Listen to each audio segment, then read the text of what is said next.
Cops raid black man's house for no reason. What happened next will shock you. What would you do if, in the dead of night, you heard a loud bang on your front door? No, not a knock, but a forceful crash. What if, before you could even process the sound, armed men were storming into your living room, shouting commands, lights blinding you, hands gripping weapons, treating you like a suspect? And what if, even as you held up your police badge, they still saw you not as a fellow officer, but as a threat, because of the color of your skin?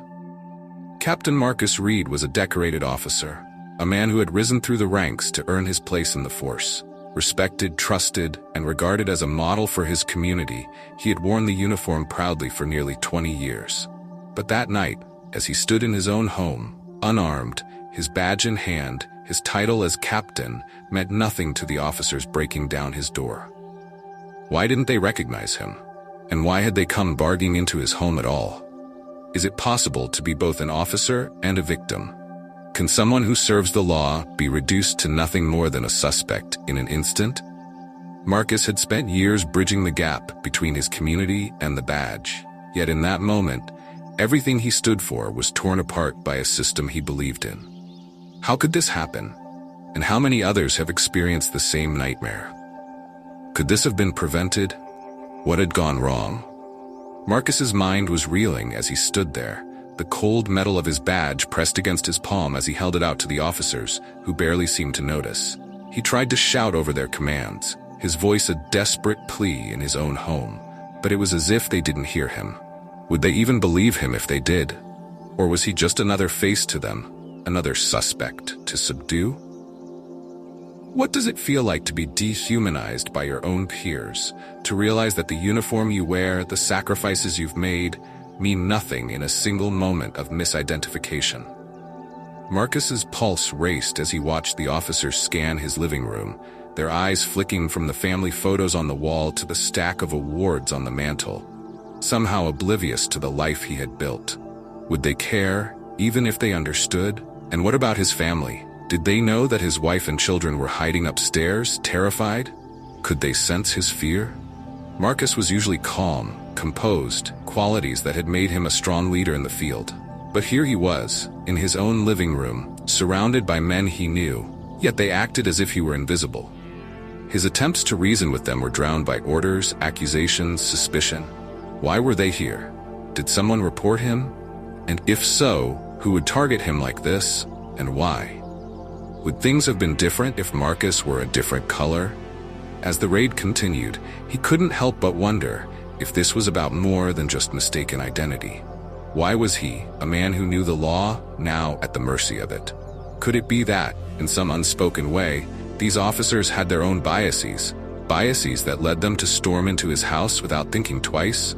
Who gave the order, and what had they been told? The tension in the room was palpable as Marcus tried to calm his breathing. His thoughts darted from possibility to possibility. Could this have been a setup? Was someone looking to discredit him? Perhaps someone who envied his position? Or maybe this was simply a horrific oversight, an unfortunate accident of timing and lack of communication. But if so, how many more accidents like this would continue to happen? How would his family ever feel safe again? Upstairs, his children were likely cowering in fear, hearing the chaos unfold below.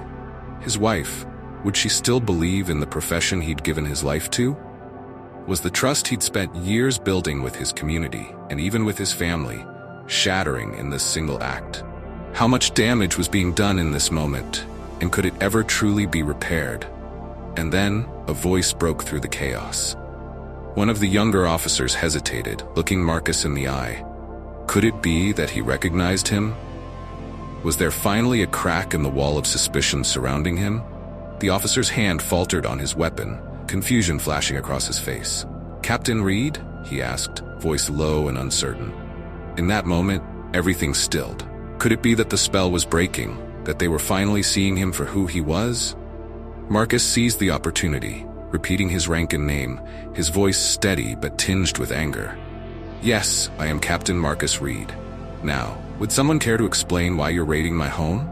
What happens when a mistake goes too far? How does a team of officers, his own colleagues, recover from such an error, and more importantly, can trust ever be restored?"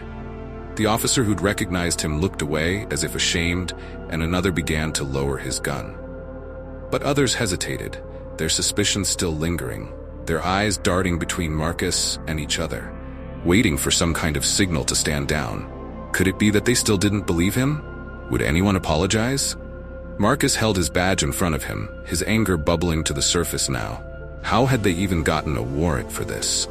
Who had signed off on such a violent entry without verifying the identity of the target? But the officers merely shuffled uncomfortably, avoiding eye contact, unwilling to admit their mistake outright. What about accountability? Who would pay the price for this? Marcus knew the system inside and out.